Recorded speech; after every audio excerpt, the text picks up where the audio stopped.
Bienvenue à ce numéro du Journal des Journaux paru du 22 au 28 février 2021.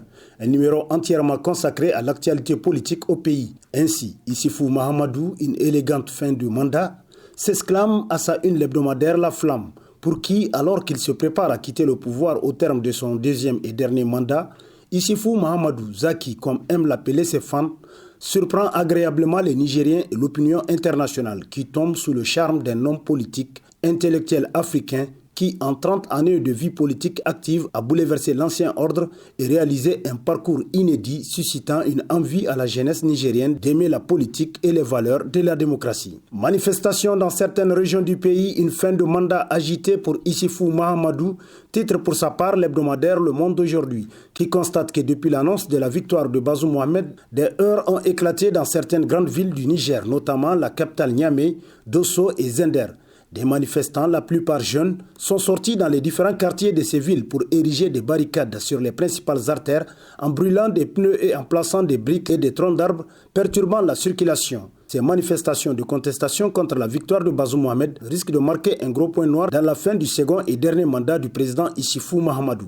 Ce dernier qui chante partout qu'il sera le premier président nigérien démocratiquement élu à passer le pouvoir à un autre président élu risque d'être aussi le premier président à laisser un pays divisé à la fin de son règne, conclut Le Monde aujourd'hui. Fauteuil présidentiel, le Niger n'est pas une dynastie, titre dans sa rubrique Nation l'hebdomadaire satirique Le Canard en furie, pour qui le Niger fait face à son destin avec le second tour de l'élection présidentielle qui vient de se dérouler dans des circonstances marquées par le doute, la peur dans le clan du président sortant Issifou Mahamadou. Le Niger, comme le sait donc le président Issifou, n'est pas une dynastie, une monarchie où l'héritier du trône est connu d'avance selon le journal qui poursuit qu'en imposant Mohamed Bazoum au PNDS malgré les contestations des militants de base et plusieurs membres du comité exécutif national et malgré la désapprobation, la contestation de la population du fait de la fausse nationalité introduite par celui-ci pour se porter candidat, le président sortant a fait le mauvais choix. De Issifou à Bazoum, un autre pas historique, s'exclame l'hebdomadaire Nia Info qui cite « L'Afrique écrira sa propre histoire et elle sera au nord et au sud du Sahara. Une histoire de gloire et de dignité », soutenait Mordicus Patrice Lumumba du fond de sa cellule de prison. Eh bien, il ne s'est pas trompé d'après le journal pour qui le Niger est en train d'écrire honorablement et démocratiquement la sienne. D'un pas historique à un autre, notre pays est en train de se hisser au rang des grandes nations démocratiques de notre temps. Les observateurs nationaux et internationaux s'accordent à dire que cette élection est libre et transparente. Elle s'est déroulée dans le calme et la sérénité.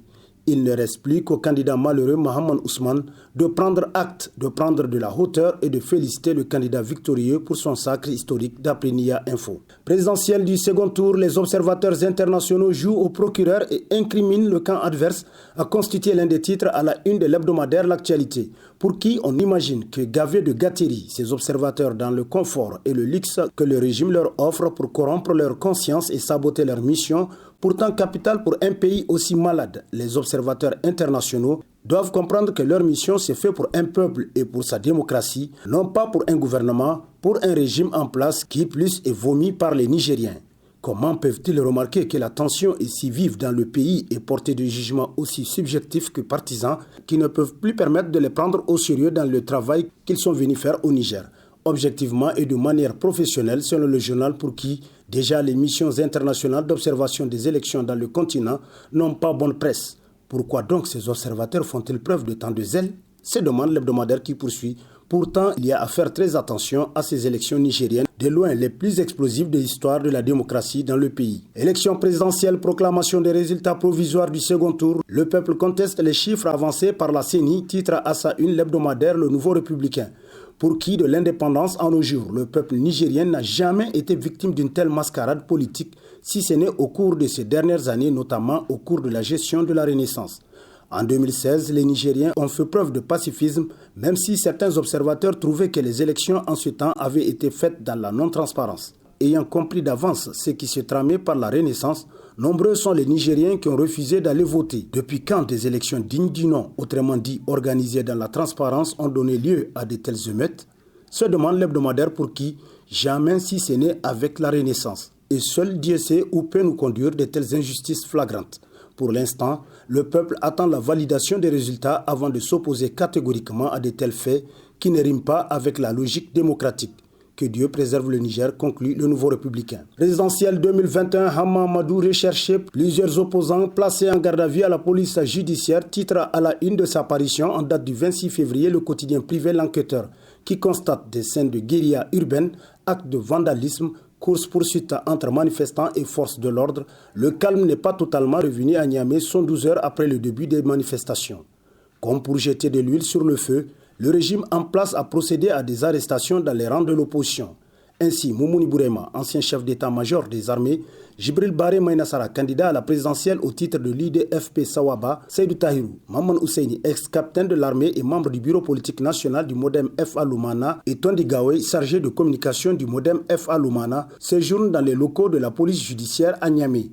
D'après le procureur de la République, d'autres personnes sont toujours recherchées. Pour certains, cela ne fait aucun doute. Les autorités cherchent à mettre le grappin sur Hama Amadou, selon l'enquêteur qui poursuit. C'est la première fois depuis l'avènement du multipartisme que l'élection présidentielle dite transparente et inclusive donne lieu à des manifestations aussi violentes au Niger. Appel à des élections apaisées, éviter que la compétition électorale ne soit un moment d'inquiétude et de stress, s'exclame Niger Inter Hebdo, qui constate que tout au long de la campagne du second tour des élections présidentielles, d'éminents personnages de l'État, des leaders de la société civile, des responsables religieux, de même que des partis politiques, n'ont cessé d'appeler les hommes politiques ainsi que leurs militants et sympathisants à des élections apaisées.